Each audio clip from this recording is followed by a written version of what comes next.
Good morning to you. Welcome back to the Morning Minute Meditation. Thank you for dropping by for a moment or two on this fine morning.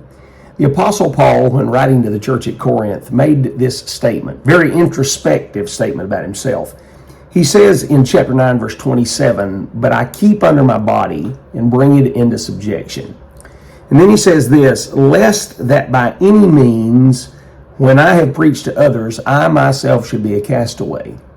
The Apostle Paul is speaking very specifically about the disciplines of his life that he engages in spiritually, holding back his flesh and governing his flesh and living in a disciplined way so that he can be most effectual as a servant of the living God. He does not want to be shelved or put aside because of his lack of spiritual discipline and his lack of bringing his flesh under subjection. All of us deal with flesh problems and flesh issues. But if we're going to be successful in this spiritual journey with the Lord, then there's going to have to be disciplines in our life regarding the governing of our flesh. The Apostle Paul on another occasion said this, "I say then, walk in the Spirit, and ye shall not fulfill the lust of the flesh." Now, one of the ways in which we do this is by having spiritual disciplines by which we are able to walk in the Spirit. Think on the words of the psalmist in Psalm 1. He says in verse 1, "Blessed is the man that walketh not in the counsel of the ungodly, nor standeth in the way of sinners, nor sitteth in the seat of the scornful. But," verse 2 says, "his delight's in the law of the Lord, and in his law doth he meditate day and night." Verse 3 says that what comes out of verse 1 and 2 is the fact that he shall be like a tree planted by the rivers of water that bringeth forth his fruit in his season. His leaf also shall not wither, and whatsoever he doeth shall prosper. In this verse, he, in verse 1, talks about a negative discipline in the life of the believer, things you don't do.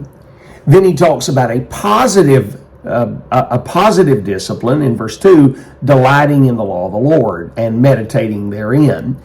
And then in verse 3, he talks about the effect of the negative and the positive and what it brings out in the life.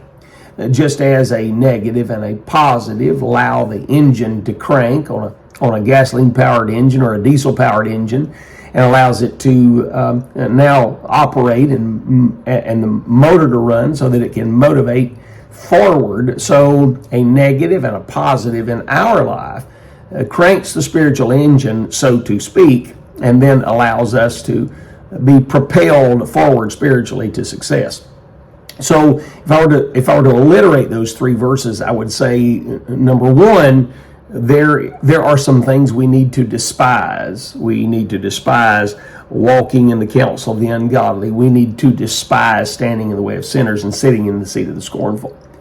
Then in verse number 2, there are some things we need to delight in. We need to delight in the law of the Lord, and we need to delight in meditating therein. But then thirdly, in verse 3, there is a development that comes out of that. That development is spiritual maturity and spiritual prosperity.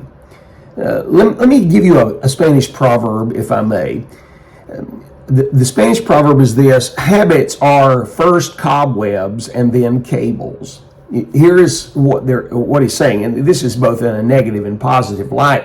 Habits that you develop in your life that are negative, at first they can be broken very, very soon, very quickly. But the longer you engage in them, they are cables that keep you bound.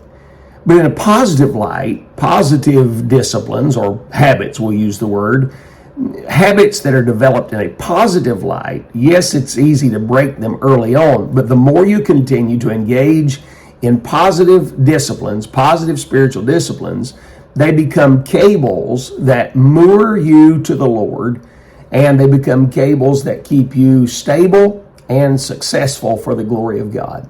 Hey, think on these things today, my beloved brethren. Have yourself a great cup of coffee and a grand day.